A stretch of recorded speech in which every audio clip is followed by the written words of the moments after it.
No ar, Cartão de Visita News. Ter um banco na palma da mão é ter mais praticidade, é ser Digimais. Pagamentos, transferências, Pix, cartão de crédito, tudo pelo app. Faça mais por você. Banco Digimais, um banco para todos. Situada numa das áreas mais ricas e importantes do estado de São Paulo, com população de quase 3 milhões de habitantes, a região de Ribeirão Preto se destaca em termos socioeconômicos, de qualidade de vida e de localização estratégica.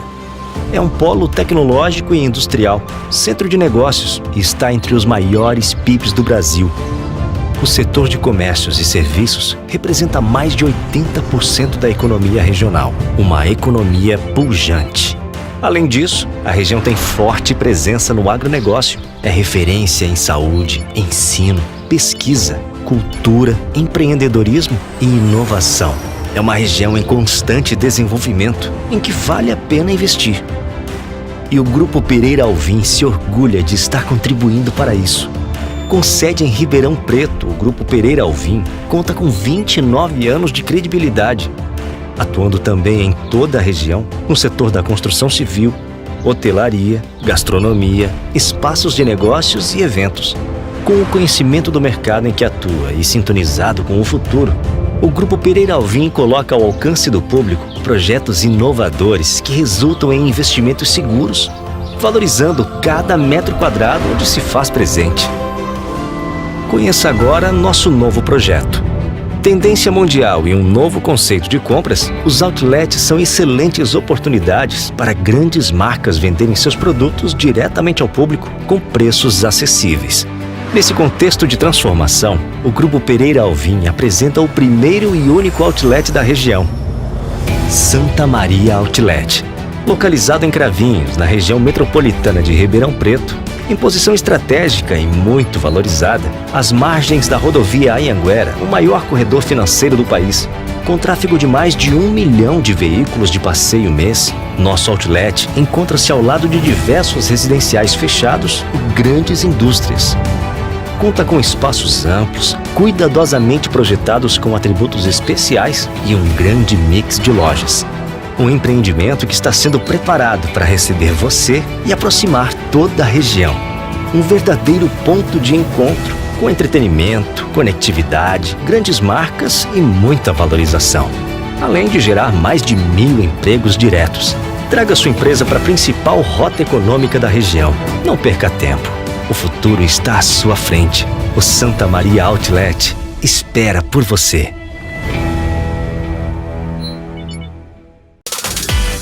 Precisa fazer mais pelo seu negócio? A Soucred Mais é o parceiro certo para ajudar as pequenas empresas. Tudo de forma rápida e simples. Quer fortalecer o caixa? Peça seu microcrédito direto pelo aplicativo. Você também pode antecipar recebíveis. E ainda tem a linha especial de capital de giro para quem é MEI. Para ser grande, tenha um parceiro que faça mais por você. Soucred Mais. Baixe o app agora. Cartão de Visita News.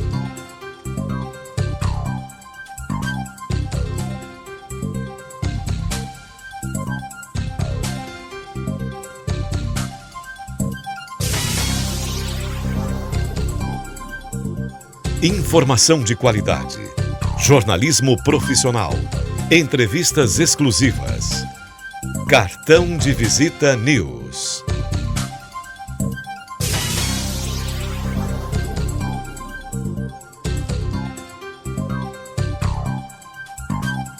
Cartão de Visita News, com Zacarias Pagnanelli. Apoio: Grupo Tati de Comunicação e suas plataformas. Estou com o Dr. José Roberto Lopes Fernandes, ele é juiz de Direito de 1998, aprovado no concurso do 169º do Tribunal de Justiça de São Paulo, juiz titular da 2ª Vara da Comarca de São José do Rio Preto. É extensa aqui a biografia dele, mas isso vai estar todo hospedado no portal de notícia. Eu queria te agradecer pela sua elegância, doutor. Eu vou até quebrar a liturgia do cargo, vou te chamar de José Roberto, Porque você é um garoto, para dizer a verdade. Nem tanto, nem tanto. Obrigado. E eu queria falar o seguinte, eu sei que você está bem empenhado nessas situações atuais hoje, que é a questão da tecnologia. E, além disso, já vinha vindo a tecnologia, mas você acha que, até para a gente iniciar tecnicamente aqui, você acha que a pandemia ajudou muito isso, inclusive no trabalho de vocês? Ela acelerou demais. Com certeza, a pandemia impulsionou, né, e acelerou toda essa transformação digital que vem acontecendo, né, na sociedade. E no judiciário, eu acho que aí forçou ainda mais. O judiciário, tradicionalmente, ele tem aí seu tradicionalismo, né, suas formalidades, enfim, demora um pouco mais para aceitar, né, ou para incorporar isso, né, na sua estrutura. Mas sim, com certeza, a pandemia permitiu isso, sim.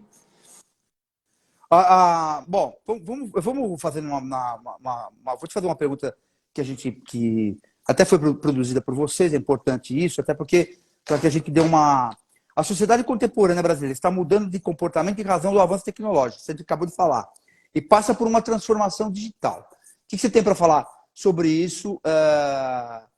O que isso interfere na questão de uma decisão judicial? Porque vocês devem ter muito problema para decidir algumas coisas aí.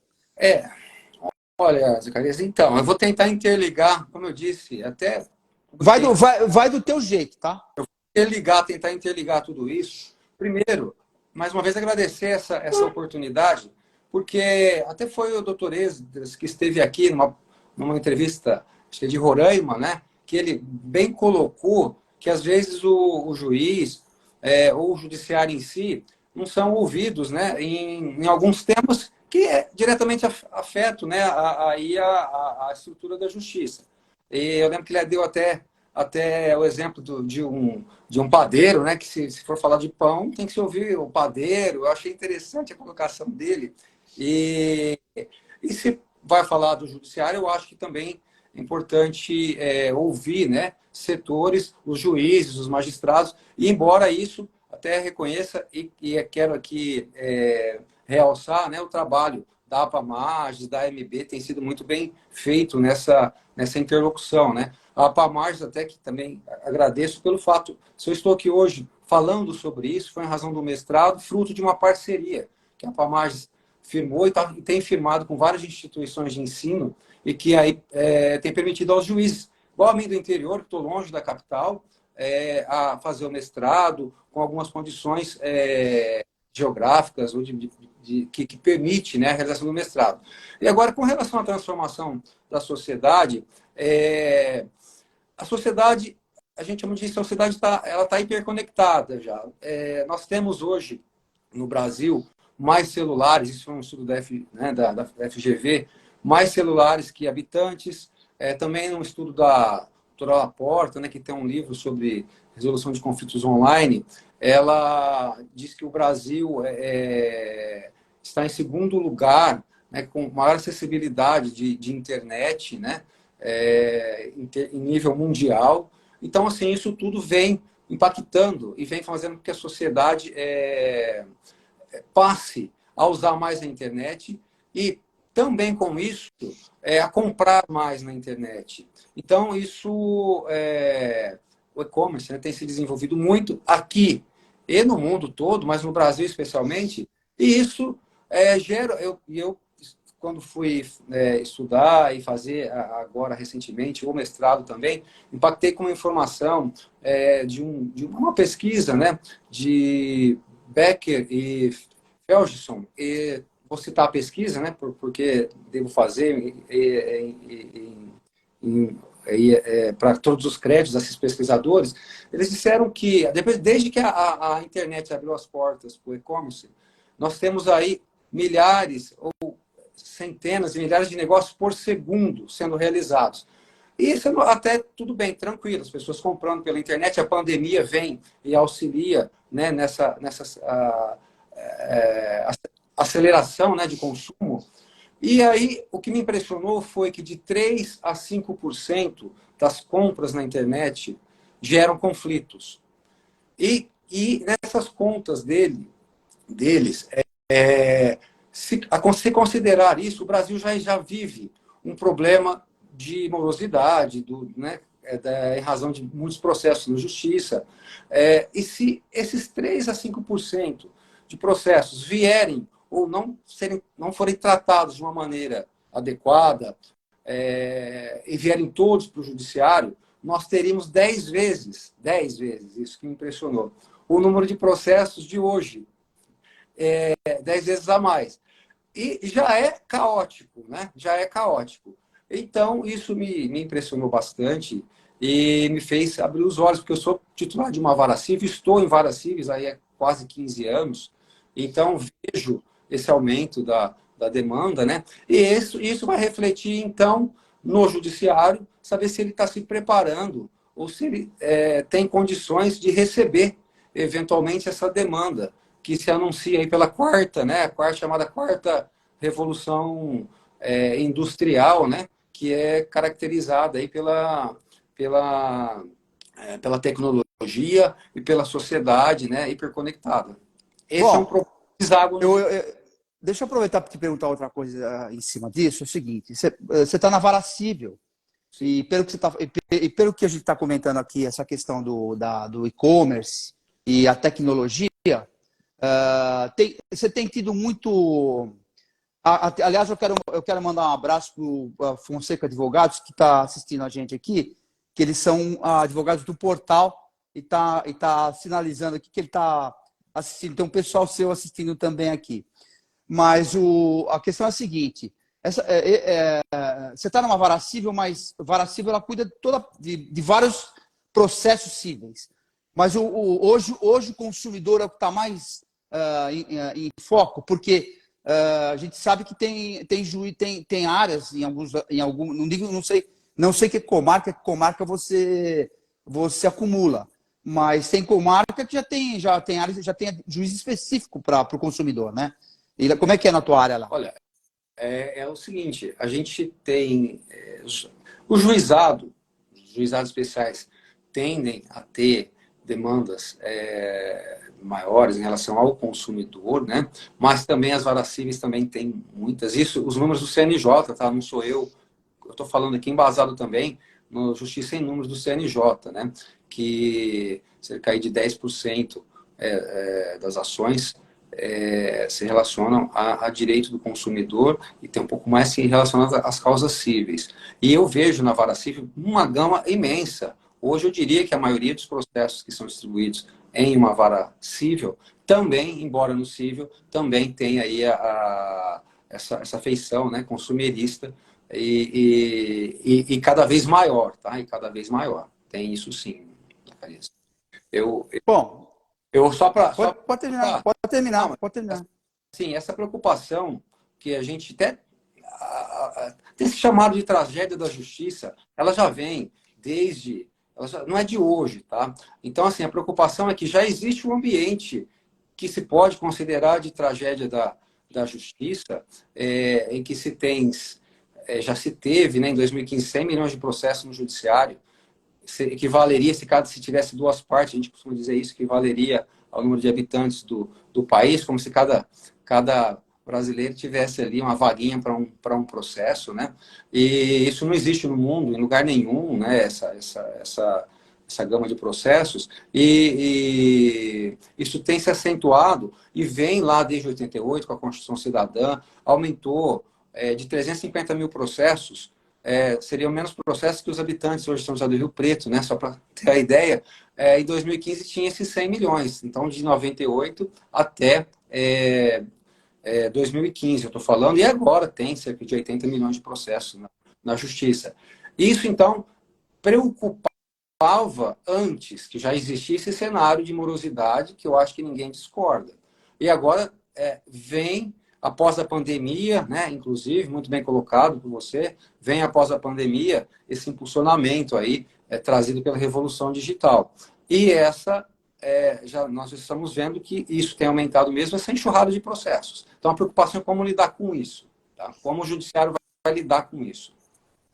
O doutor Zé Roberto Lopes Fernandes, juiz de Direito, ele é mestre em Direito pelo Centro de Estudos de Direito Econômico e Social, CEDES, linha de pesquisa e solução de conflitos, previsibilidade e impactos econômicos. Você deve estar ficando louquinho, né, doutor? Deve estar ficando meio... Como é que você consegue decidir essa questão de internet, esses golpes, essas coisas que são feitas são mal concretizadas? Como é que fica a tua convicção numa decisão de um processo civil? Olha, a questão hoje em dia, e aí tem a ver também, tentando entrelaçar com os temas que nós estamos falando aqui, tem que separar muito o que a gente, talvez dizer assim, o joio do trigo, né? O que precisaria estar no judiciário, o que não é. Assim, o que não é uma demanda, às vezes, que não precisaria estar ali na justiça, está tirando, vamos dizer assim, a vaga ou o tempo de uma outra pessoa, de um outro cidadão, de um outro consumidor que realmente poderia, estaria mais necessitado, né? Então, isso é complicado. Eu tenho que lidar com uma situação também que é a seguinte, falando agora vou falar da comarca, tá? Ou da minha vara. Um juiz hoje, pelos julgados do CNJ, e aí vamos entrar nesse cenário de tragédia da justiça para falar um pouco disso. Os juízes do Brasil, eles são os mais produtivos do mundo, tá? Então, até um paradoxo aí, porque eles são os juízes mais produtivos do mundo. Você tá no maior tribunal do mundo, na realidade. Também.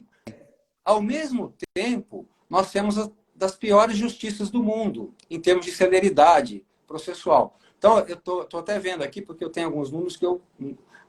até por estar ficando meio louquinho, a gente não fica guardando tudo.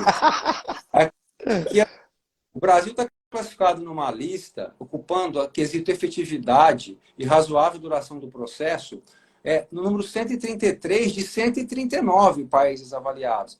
É uma pesquisa, né, que tem a ver com eu tirei essa pesquisa até de um livro, que é do SEDES, né, do Centro de Estudos Econômicos e Direito Social, do qual eu fiz o mestrado, o Direito como Instrumento de Política Econômica, Proposições de Aprimoramento Jurídico, e ali foi tratado disso pela pesquisadora Tamara Luiza, a autora, né, da obra, a obra que é coordenada pelo professor Roberto Luiz Trossi, um economista30 Então, você vê, de 139 a 133. É realmente um paradoxo. E a preocupação que eu tenho é isso. Vendo isso acontecer, eu estou vendo que está acontecendo uma avalanche de processos. Para se ter uma ideia, vou falar agora da comarca, e isso aqui, então, estou falando aqui em São José do Rio Preto, se nós tínhamos 200 processos distribuídos mensalmente, depois se passou o ano passado para 300 e pouco, esse ano nós já batemos em alguns meses a casa de 400. Tá? Um juiz que julgar muito bem, se considerar a média do CNJ, cerca de 170 processos, 163. Então, se a gente fizer 250 sentenças, tá? Eu vou estar dormindo tranquilo, porque eu já vou ter feito bastante acima do que até seria uma média. E ainda, se eu considerar 400 processos, eu tenho que dormir pensando que está um acervo ali para os meses seguintes. E até quando isso? E mais, nós estamos conversando aqui agora, estão entrando processos. Tá? Então, assim, até isso tem que ser bem administrado pelos juízes, até no seu intelecto aí, para receber essa quantidade de ações. Eu agradeço, eu queria só colocar isso, eu estou falando isso porque agradeço a oportunidade de falar e queria fazer essa ressalva que eu acho importante. Tá? Eu disse que é uma oportunidade do juiz falar, porque assim, a gente, nós garantimos o contraditório, né, aí das pessoas, dos jurisdicionados, e às vezes nós mesmo não temos condições, às vezes, de expor alguns pensamentos sobre a nossa ótica, né? Sobre o nosso dia a dia, ali, da nossa rotina. E então, estou tendo essa oportunidade hoje, e isso, quando eu falo do sistema em si, estamos falando dos demais operadores do direito, e estão falando aqui de forma técnica, de forma científica, com números e estatísticas, e também relacionado à teoria comportamental. que o sistema incentiva algumas situações. O sistema brasileiro incentiva, talvez, o demandismo, né? Talvez não, eu diria que o sistema incentiva. Então, assim, eu queria fazer essa ressalva e dizer até que eu venho lançar essas luzes, né? Esse olhar do juiz sobre essa catedral, que é o judiciário. Quando eu estou falando catedral, que é o judiciário, não estou falando no sentido religioso ou de algo sacro, não. Estou falando até de uma situação de comunicação e com uma veia artística. E o Monet, quando ele pintou lá na França os quadros, né, da Catedral de Rouen, são cerca de 30 quadros, não me recordo ao certo, ele fez isso durante... Ele até fez o ateliê lá dele, frente, e durante um período grande, ele pintou. E às vezes sobre sol, sobre chuva, sobre o ângulo, de um lado, de outro, enfim, a ponto de se não acreditar, a ponto de se duvidar que era até a mesma catedral, né? Então, estou colocando isso porque ele tinha iluminações diferentes, ângulos diferentes e pontos de vista diferentes nesses quadros. Então, aqui eu só estou lançando mais um olhar, né? Lançando mais uma luz sobre essa catedral que é o judiciário, porque tem outras luzes aí, tem outros enfoques. Essa luz que é uma preocupação do juiz, né, do judiciário em si, com o demandismo e com a questão da informatização ou da evolução tecnológica, melhor dizendo. Deixa eu perguntar uma coisa rapidinho. E tudo isso que você explicou, a garantia do acesso à justiça significa acesso ao poder judiciário ou a uma ação judicial? Eu também queria emendar. O doutor tem prática, como todos, a maioria, de atender a parte para ouvir os lados específicos, não? Olha, com relação a atendimentos, né, os atendimentos, o contato com a parte é na audiência, né, quando é designada a audiência. Agora, atender os advogados... Não, a parte que eu digo é o advogado. O advogado. O representante legal, né? Eu sou um defensor assíduo aí dessa prerrogativa da ordem dos advogados, atendo a todos. Agora, existe... Então, e aí nós vamos entrando sempre na tecnologia. Há uma dúvida pairando aí no ar, né, sobre se fica presencial, se é telepresencial, se é híbrido. Eu já digo que já estou fazendo de forma híbrida para uma audiência, por exemplo. Quem quiser ir vai presencial, quem não puder, quem estiver fora, às vezes está em outro estado, está em outro país, né? Faz telepresencial. Então, assim, tem isso. Tá vendo quanto impacto da tecnologia agora? Não, eu costumo comentar em entrevista que também tem uma maioria muito grande, uma maioria mesmo, de juízes criminais. Eu costumo dizer que também eu acho que o Silvio também deve ir para esse lado, com a experiência que você tem e que o pessoal do crime tem. Hoje, a gente sabe que presencial não fica muito frio e tal, mas já é uma prática da leitura corporal, né? Você só de conversar com a pessoa e ter o que você tem nos autos, você já consegue já definir exatamente o que vocês querem, a decisão que vocês têm que ter, ou de discutir o assunto. Sim. Isso eu concordo também. E temos atendido, sim, a todos os advogados, né? Aí garantindo a prerrogativa, e isso ajuda até, muitas vezes, realmente, nos casos, enfim. É uma praxe que eu diria normal no ambiente forense. Com relação a pergunta inicial, eu estava até tentando... Do acesso à justiça, o acesso à justiça significa acesso ao Poder Judiciário ou uma ação judicial? Olha, isso remete, meio que para quem é estudante de direito, que está na magistratura, remete, sim, a memória ao professor Kazuo Watanabe, né? Ele que trata disso há muito tempo, né? Ele diz que o acesso à justiça é o acesso a uma ordem jurídica justa. Então, aqui não é o acesso somente ao judiciário, no sentido de se ter uma ação judicial. O judiciário hoje, ele tem um sistema multiportas, ele tem uma prateleira aí com vários produtos. Os juízes, e também caberia ao advogado e à própria parte, escolher dentre esses produtos, né, ou dentre essas portas, a que melhor resolva aquele conflito. Às vezes, o conflito pode ser melhor resolvido através dos métodos, né, adequados aí, autocompositivos, antigamente chamados alternativos, hoje já se, né, evoluiu para os métodos adequados, e que, também falando da teoria comportamental, também as pesquisas indicam, né, que quando a parte, eu acho interessante isso, quando a parte constrói ela diretamente a solução do seu conflito via de uma negociação, uma conciliação, seja lá quais desses métodos autocompositivos, ela sai muito mais contente, mais feliz e desenvolvendo de forma melhor, né, a cidadania enfim, fica mais contente com o resultado. Então, o acesso à justiça não deveria, tá? Por que eu estou colocando isso? Segundo o professor Kazu, e eu também entendo dessa forma, é um acesso a uma ordem jurídica justa, e pode se dar, então, de várias maneiras, e pelo sistema judiciário, sim, pelo sistema de justiça, mas não pelo meio tradicional, tá?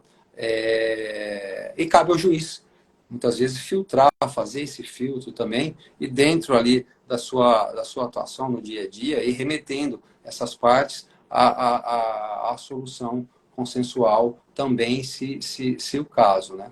Então, respondendo a sua pergunta, é isso. Só que tem interpretações, e aí tem a ver um pouco com até o meu trabalho que eu desenvolvi, que a interpretação ainda dos tribunais, o próprio CNJ também tem entendido que quando o juiz condiciona ou suspende um processo para remeter essa parte a um desses métodos autocompositivos, o juiz estaria infringindo o artigo 35, o 5º, né? Artigo 5º, 35 da Constituição, que diz respeito ao acesso à justiça, né? Então, a interpretação ainda é um pouco tradicional, né? Nesse sentido. Bom, falando em acesso à justiça, como foi a experiência de remeter processo para a plataforma consumidor.gov? E quais foram os resultados disso, doutor? Então, obrigado pela pergunta. E foi justamente nisso. Eu pesquisei, eu fiz uma pesquisa no âmbito do CNJ, Minas Gerais baixou um ato normativo que permitia até os seus juízes suspender o processo ali ou condicionar a uma prévio comportamento, né, do consumidor, porque tem a ver com isso, o acesso à justiça. Nós vamos entrar nesse ponto. Se o consumidor, ou não só nas relações de consumo, mas em outras relações, se a parte que fosse ingressar no judiciário deveria, pelo menos, demonstrar que tentou resolver o conflito, porque isso muitas vezes não acontece, eu diria até que na maioria das vezes não acontece, embora retoricamente conste lá na petição muitas vezes, né? Mas não tem essa demonstração. E quando se tenta exigir essa demonstração, a jurisprudência do Tribunal de Justiça de São Paulo, ela é unânime, né? Que isso não pode, porque violaria o acesso à justiça, né? Como nós acabamos de falar, e o próprio CNJ também, decidindo nesse caso Gerais, disse que não poderia ter essa condicionante. Ao fazer esse estudo, eu falei, olha, eu vou, então, apenas recomendar, porque eu quero saber se a plataforma ela é eficaz, se poderia resolver conflitos. E aí eu passei a recomendar para a parte. Isso foi na pandemia. Por quê? Na pandemia também houve uma situação ali, uma zona cinzenta do que ia acontecer com o judiciário. Se ia ter audiência, se ia parar, se ia suspender. Existiu esse momento ali. E as partes precisando de soluções. E aí, então, nós, naquele momento, resolvemos, dentro do processo, eu ainda estava na comarca de Catanduva, uma decisão simples. Olha, existe a plataforma, nós fizemos um sistema de incentivos, né, que as pessoas são movidas a incentivos. Mostrei para ela por que seria interessante ela buscar a plataforma. Primeiro, porque o processo ali estava parado, estava em compasso de espera, tinha perícias, tinha processo com perícias, que já estava esperando há um ano, e a perícia suspendeu e não sabia quando ia voltar, né? E outras situações. E aí, remetendo, né, com o sistema de incentivos ou nudges processuais, né, as cutucadinhas, que a gente chama processuais, nós recomendamos e algumas partes foram. Teve, alguns blocos, né, de jurisdicionados não foram, aí já talvez movido por um viés que, né, do demandismo, ou de que ali não sairia acordo, naqueles casos nem foram, outros foram, né, e outros, na época, podia entrar pela plataforma, e aí eu autorizei o Sejusc, nós treinamos o pessoal do Sejusc para aquela parte que era, não tinha, às vezes, um computador, ou não dominava, né, a informática, que pudesse, então, ir lá no Sejusc, sem acúmulo de pessoas, sem nada, poder fazer a sua reclamação. Então, nós tivemos o cuidado também de dar o amparo ao excluído digital, né, que recentemente até o CNJ baixou um ato definindo o que seria o excluído digital. E para minha... E aí eu fiquei esperando, né, aguardando. E aí, alguns casos, realmente, voltaram em 8... que a plataforma promete resolver em 10 dias o conflito, né? Voltaram em 8 dias, noticiando o acordo. E eu homologuei aquele acordo, extingui aquele processo, enfim, comprovando aí, nesses casos, né, de forma qualitativa, uma real efetividade da plataforma, e mesmo que comparado, que também era um objetivo da pesquisa, comparar com quase 3 mil dias, né, que em média ao trânsito julgado no sistema judicial. Então, nós resolvemos conflitos em 10 dias e na pandemia. Tivemos problemas também, né, como toda experiência prática. Uma outra coisa interessante também, inclusive, eu não sei, o João, que é o conciliador que atua na vara, eu falo para ele isso. Tá aí, ó. Tá aí, o João tá aí. João Augusto Bueno, tá com você aí, ó. Noite, tá mandando João. Parabéns aí. Ele tem atuado com a gente e de vez em quando me noticia. Fala, doutor, não deu na primeira sessão, mas na segunda deu acordo, né? Porque foi amadurecendo, foram diminuindo as assimetrias informacionais e as partes, às vezes, que não tiveram contato anterior, acabam chegando a esse consenso. Veja que eu estou falando de duas coisas. Acabei de falar da conciliação, né, que está prevista no 334 do CPC, e falei da plataforma. Então, nós estamos falando de vários produtos, né, de uma prateleira que pode ter portas diferenciadas. Tá? E aí, eu mencionei a conciliação porque isso acontece na conciliação e aconteceu na plataforma também. Às vezes não veio o acordo de imediato, mas passou lá 30 dias, as partes noticiaram, olha, nós conseguimos. Então, com essa redução de assimetrias, né, informacionais, se chega a acordos também. Isso daí foi um benefício marginal que eu constatei na experiência. Mas também tivemos um problema de exclusão dessas portas, vamos dizer assim, porque... E aí eu volto a falar um pouco de comportamentos, né, de teoria comportamental, e também não é uma crítica aqui, mas em razão dos incentivos, né, agora dizendo, às vezes os corpos jurídicos de uma mesma empresa tinham atuações diferentes na plataforma e no processo. Eu achei interessante isso. E aí são movidos, como eu disse, por incentivos diferenciados. Mas essa questão acaba caindo como por sorteio, ou se a tua comarca, por exemplo, que não sei se é só sua vara que tem lá, acaba caindo um juiz diferente do outro, ou você acaba acaba caindo na sua mão duas situações, a mesma coisa, mas situações diferentes? Não, assim, não, é o seguinte, é o mesmo caso, tá? Mesmo caso. Sim. A dona Maria entrou com a ação. Então, Tá. a ação dela foi para a plataforma, eu recomendei, e sem suspender o processo, porque o processo continuou. Lembra que eu falei que eu não suspendo o processo? Entendi. Ele tá andando. Entendi. Então, eu estou levando ele em duas frentes, justamente. E é uma questão que isso não está Isso aí é uma experiência que eu fiz para constatar se a plataforma poderia acelerar conflitos, acelerar julgamentos de conflitos. Mas agora numa decisão, por exemplo, essa questão de aguardar, você não tem um tempo hábil para julgar isso? Quer dizer, você pode ir ganhando um tempo até que se haja essa situação de... Não? não precisa. Sabe por quê que não precisa? Porque a plataforma promete resolver em 10 dias.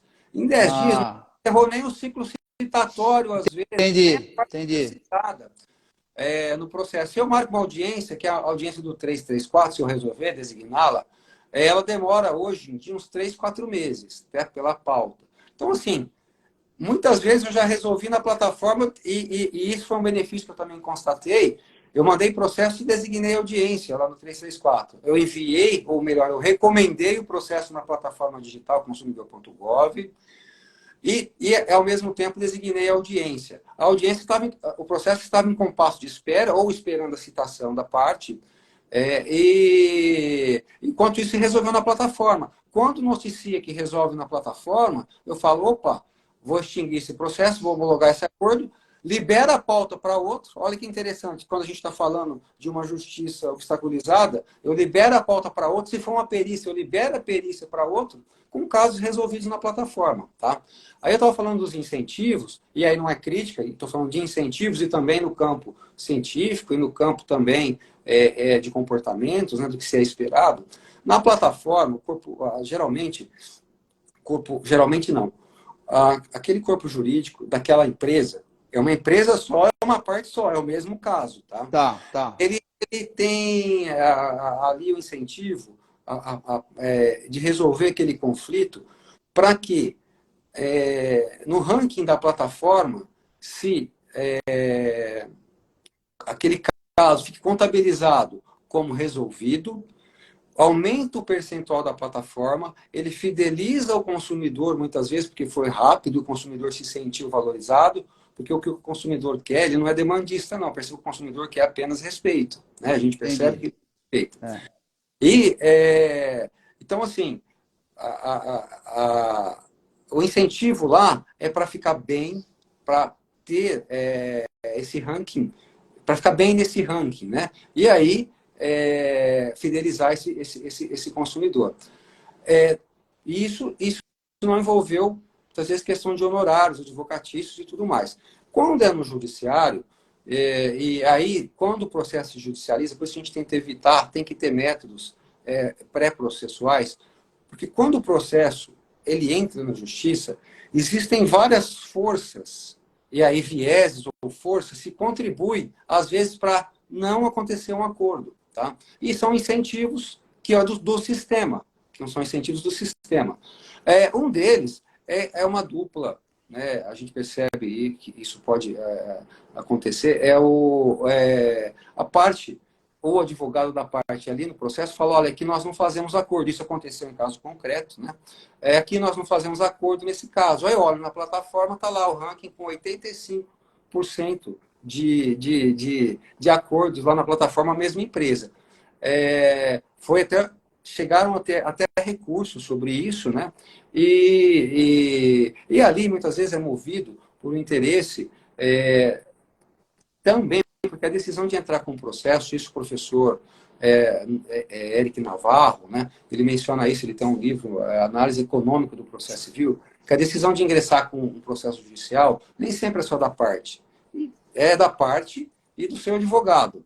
E, nesse caso, muitas vezes pode haver essas colidências de interesses, né, que a doutrina americana chama de problema de mandato, ou agency problem, né, que é um conflito entre o interesse do advogado e da própria parte. E, às vezes, na conciliação, existe esse conflito.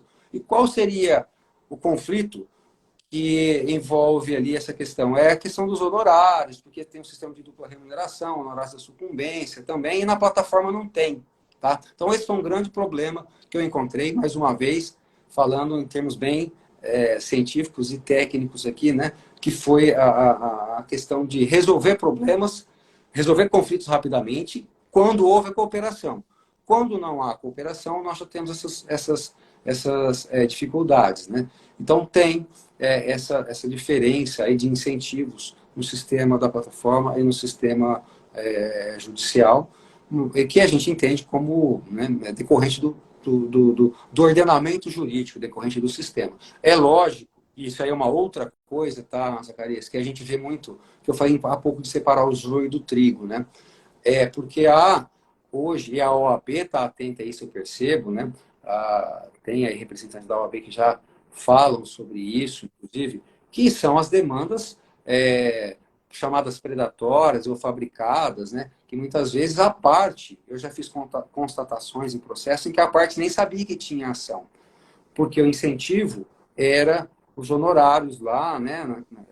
Isso, lógico, caminha para a infração do advogado, que é apurado pela OAB e tal e tudo mais, mas às vezes falsificando procuração, ou fazendo pulverização de ações, quando ela podia entrar com uma ação só, o advogado pulveriza com 7, 8 ações. Então, isso tudo faz parte de um sistema complexo, né?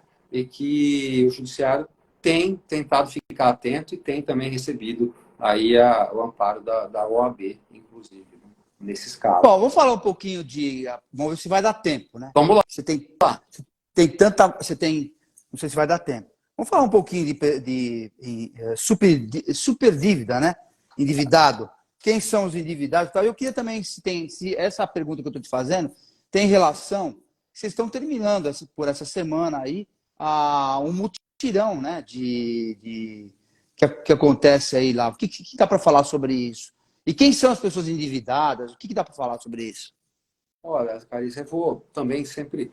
eu vou linkar isso com os métodos de autocomposição, no caso, da negociação. Porque a plataforma digital... Claro. Eu fiquei feliz por isso, né? Porque quando a gente fala de comportamentos, e você percebe que eu tenho falado bastante disso, né? Isso aqui remete a incentivos, a vieses, né? A decisões que as pessoas tomam, às vezes, sem refletir muito, enfim. Nesses casos... Gasta mais do que ganha? É isso, não? Mais ou menos isso. Eu queria linkar com o início da conversa, quando eu falo que aumentou.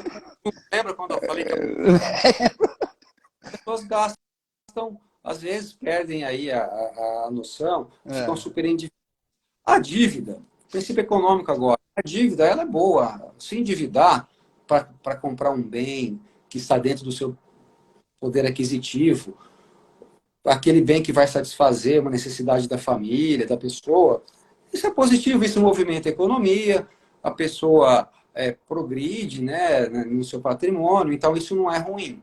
O que se tem, e a preocupação é com esse super endividamento, quando a pessoa passa desse ponto, e aí ela se endivida a tal ponto de não manter o seu mínimo existencial. Tá? Essa dívida extrema é considerada, então, o superendividamento. E é isso que a lei vem para proteger, tá? Para garantir que as pessoas busquem esses credores. Então, é um sistema todo diferenciado na justiça e também em todos os órgãos, tá? Porque isso não precisa ser judicializado, mais uma vez, né? Os órgãos de defesa do consumidor podem atuar nisso, os PROCONs, defensorias, enfim, em se tentar a negociação dessas dívidas com todos os credores. É como se fosse uma recuperação judicial do consumidor, tá certo? Né? Existe a recuperação judicial da empresa, essa seria uma recuperação aí do consumidor renegociando seus débitos e tem que se garantir a ele esse mínimo existencial. Houve uma controvérsia no começo, que foi em R$300 esse mínimo, né, existencial, agora aumentou, né, para um pouco mais aí de R$600, e é isso que a lei protege, são só pessoas físicas, tá? Eu escrevi um artigo que consta também em um livro em coautoria pelo SEDES, né, cujo coordenador foi também o professor Roberto Luiz Troster, em que eu falo do superendividamento, falo dessas noções gerais, e eu lembrei do MEI, nesse artigo eu falo do MEI, que é o microempreendedor individual, porque o MEI, qual é a proteção jurídica? Muitos deles perderam emprego na pandemia, aquela pessoa que trabalhava no restaurante, o restaurante fechou, ela abriu lá a casa de marmita dela, fazendo marmitas, enfim, isso aconteceu muito, tá? E se ele se transformar em MEI, que é o que deve ser feito, que é orientado e ou seja, se ele ficar regular, eu vi aí talvez uma dificuldade na lei na proteção dessa pessoa, porque ela se revestindo, né, da característica de MEI, ela teria a proteção da recuperação judicial. E eu vou falar da minha experiência aqui, não sei, né, eu nunca vi uma recuperação judicial de um microempreendedor individual. Então, ele poderia se valer, sim, talvez aí, né, a título de sugestão, se valer também da recuperação judicial. Eu falo esses microempreendedores, por exemplo, que perdeu emprego na pandemia. Eu tive um caso que não sei se eu conto, se já puder passar para depois, mas uma senhora que perdeu o emprego num restaurante, e aí ela abriu na casa dela para fazer marmitas. Então ela comprava comida para ela lá e comprava também para fazer as marmitas. E aí eu conversando com uma das pessoas que depois passaram a entregar, né, refeições em casa, tal, falei, como tá lá a senhora? Ela foi demitida, abriu, ela tá fazendo marmita. Aí eu falei, fala para ela então, né, se formalizar como MEI, isso é importante, né? E falo e insisto, isso é realmente importante, né? E aí depois, isso não tinha ainda a lei do superendividamento. Dias depois, ou meses depois, eu não me recordo agora, vem a lei e eu falo, nossa, de repente a dona, né, lá, se ela se formalizou como MEI, ela perdeu essa proteção jurídica. Se ela se endividar, logicamente, eu não sei, tomara que não mais a vi, né, mas é um fato, é uma situação assim que eu achei que ficou meio que numa zona cinzenta aí com relação ao superendividamento, até defendemos que se aplique ao MEI realmente a lei de superendividamento também. E é isso, essa proteção é o seguinte, basicamente ela dá uma força muito grande para os métodos de resolução de conflitos de autocompositivo. Se esses credores são chamados para uma audiência conjunta, tá? Então, esse indicado, ele é chamado por uma audiência conjunta, e se os credores não forem, eles se submetem a um prazo, um parcelamento que o juiz vai fixar, a partir de até 5 anos. Então, assim, tem uma consequência grave, né? E eles ficam em segundo plano, né? Pela lei também, esses que não participam da audiência e que também não fazem acordo. E tem uma escalazinha também, que se não fazem acordo, também se submete a essa situação de um plano feito pelo juiz, e aqueles que nem foram ainda ficam por último, né, nesse recebimento. Então, assim, é uma novidade, tá, na legislação brasileira, e que dá realmente uma força grande nesse sentido de prever essa obrigação. Não que o CPC não preveja a obrigação de comparecer à audiência de conciliação, mas lá ele prevê uma multa, né? Isso eu estou falando nos casos tradicionais, não nos casos do superendividamento. E com relação à plataforma, e aí foi o que eu gostei de ver, é que a gente tem tentado falar da plataforma, e muitas vezes, quando se tem esses planos governamentais, isso não é do judiciário, embora o judiciário seja ligado, né, ao superendividamento e à lei do superendividamento, mas é um plano aí do Ministério uma iniciativa, né, do Ministério da Justiça, do Senacom, enfim, dos órgãos do consumidor, em que esse mutirão acontece pelos PROCONs, pelos canais de atendimento, né, ao consumidor, que fazem parte do sistema de defesa do consumidor, Sistema Nacional de Defesa do Consumidor, e agora foi incluída a plataforma. A plataforma tem um problema de assimetria informacional. Ninguém conhece muito a plataforma. Quando eu fiz o trabalho, eu entrevistei os consumidores, 80% não conheciam. 50% dos advogados também, naquela amostragem pequena que eu fiz, né, também não conheciam. Então, assim, tem um problema de assimetria informacional. Então, o que eu gostei é que, e nós defendemos isso, que ela tem que ser divulgada, tem que ser ampliada, também como forma de negociação. E tem um assunto aí que tem a ver com vulnerabilidade do consumidor, que eu disse que cada um coloca uma luz, né, sobre esse tema, sobre se o consumidor teria maturidade para entrar na plataforma, resolver o seu conflito. Eu não sei se nós temos tempo para isso, né, mas é uma questão interessante também. Não, vamos falar no outro momento. A gente vai nós já estamos quase, já estamos estourando já. Até por causa da... Aliás, é interessante. Se quiser me mandar, doutor, um release, alguma coisa falando da plataforma de uma forma jornalística, a gente solta no portal de notícias no cartão de visita News da 7. Manda que a gente solta, falando sobre isso. Inclusive, você pode me mandar com conteúdo seu mesmo, não tem problema nenhum. A gente lhe dá o crédito e você explicando por escrito como funciona. Sempre é bom. Sempre foi o editorial do cartão de visita e a gente tem a página jurídica, a gente solta para que as pessoas, para que vire conteúdo de pesquisa mesmo, né? Para que as pessoas saibam mais. O que acontece, bom, o que acontece é que se justifica muitas vezes a não ida na plataforma por essa vulnerabilidade informacional. Mas acontece que a sociedade está evoluindo e nós já temos, poderia fazer essa diferenciação entre nativos e imigrantes digitais. Eu me considero um imigrante digital, que estou ali aprendendo a buscar a internet, os meios digitais, e já temos os nativos. Então, muitas pessoas que já fazem compras na internet, eles não podem ser considerados, né, uma pessoa que não tem um conhecimento para também ir buscar, já que ele comprou na internet, também ir buscar a sua defesa ou a sua resposta, sei lá, tudo que pode... Resolver um conflito. E isso, eu já resolvi vários conflitos na plataforma.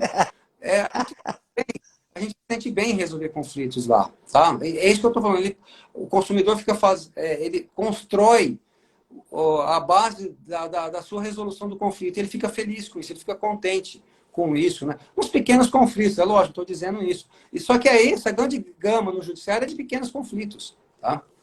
Enfim. Bom, temos muita coisa ainda para falar. Em algum outro momento a gente vai voltar a falar por causa do tempo mesmo.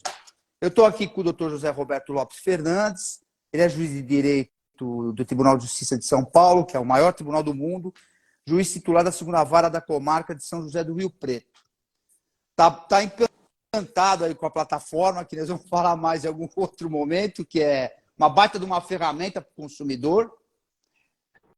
Eu gostaria de falar das ODRs em geral, né? Das plataformas digitais em geral, que vem. Daqui a pouco vai começar a inteligência artificial, é outro tema, é outro assunto. Não, a gente vai voltar numa outra... Vamos gravar um outro programa e vamos fazer outro. Tem outras formas, mas a plataforma consumidor.gov, por ser um serviço público, gratuito, disponível 24 horas, realmente me chamou a atenção para poder fazer essa experiência. Que eu nunca tinha ouvido falar aqui relacionada a essa plataforma. Mas tá vendo? E por isso que eu acho importante a gente escrever. Isso está escrito em algum lugar, deve estar fundamentado em algum lugar, mas quanto mais a gente colocar como conteúdo de pesquisa, falando das plataformas, isso é importante, que aí o consumidor vai lá, qualquer problema que ele tiver, ele vai no Google, já cai dentro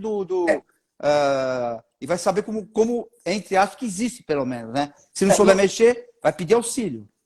Isso, e tem formas de auxílio, exatamente. Tem isso aí. Isso. Bom, estamos retransmitindo pelo Grupo Tati de Comunicação suas multiplataformas. Estará hospedada aqui nossa conversa, foi bem técnica, aqui com o doutor José Roberto Lopes Fernandes, que é juiz de Rio Preto. Eu quero até agradecer, viu, doutor, a sua elegância estar com a gente aqui.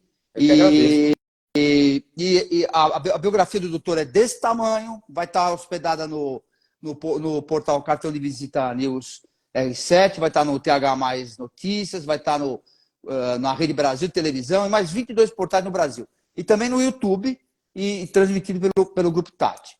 Eu vou fazer uma pergunta para o doutor e vou literalmente encerrar até por causa do tempo, para que a gente consiga... Doutor, para quem o senhor entrega o seu cartão de visita?